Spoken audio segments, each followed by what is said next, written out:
Yes, sir. Most of you know me here. I'd like to bring up some personal experiences with these wind towers. Can we hear your name? Steve Kupka. Okay, I live south of Frontier. Okay. I'll be 18. I worked for PCI out of Rhinebeck, and last summer I hauled a lot of brick away from the Gladbrook school.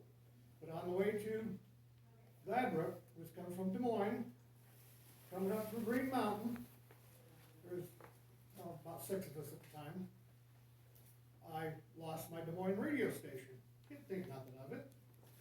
So I tried, this is next to the wind towers, I tried to get on Kix 101.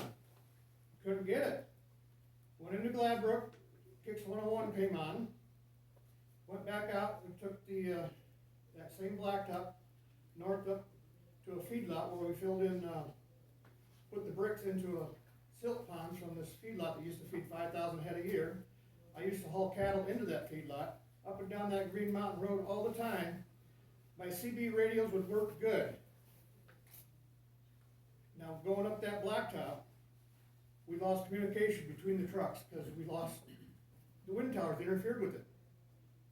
I met a guy from Conrad that worked for PCI, and he was telling me I should be against this. I says, why? Because we lose communications on our safety, for the ambulance and in that area. Sure, it comes back. There's nothing wrong with the radios. It just, Dan Anderson and I had this comment here we visited 2-3 weeks ago, and he was telling me about cell phones down by Mike Doyle. I don't know if you guys he lives north of, what highway is that, Dan? That's E69. 69, it's It's a mile east-west from road. Powashik County. Yeah, but it used to be about an 8-mile stretch.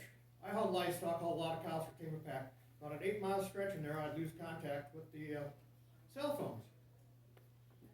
So I called my provider, and they said, would you work with us? I said, what do you mean work with us? Well, we have to go up and adjust our cones on our towers.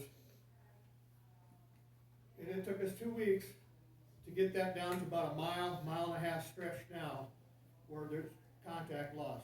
But he improved it because, so I tried to call the wind towers, and I couldn't get no response from them. They just hang up on me. So evidently there's nothing they could do to fix it. That's personal experience. And I traveled that road down by by Mike Doyle's 3 days a week, Tuesday, Wednesday, and Thursday, sometimes 6 times a day. I use that road a lot.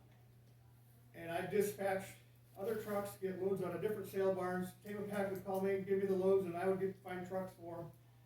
So, that is a big deal there. But these wind towers, you can't do nothing about it. You lose it, you lose it. It's my personal experience, so that's why I'm here. Well, and to your point, when they repowered Gladbrook, where you were traveling on Wallace Avenue through there, those towers, if they're new permits. Right south of Gladbrook. Yep. 2 of us traveled that road one day, and we lost them momentarily. But if they repowered, it could screw it up worse. Right, because they're probably gonna repower with bigger blades, Yeah. taller towers, and that's what, when I spoke to the Marshall County engineer, he told me the size of the new towers and, the size of the new blades, and, yeah, we need to stay on top of it. I was in a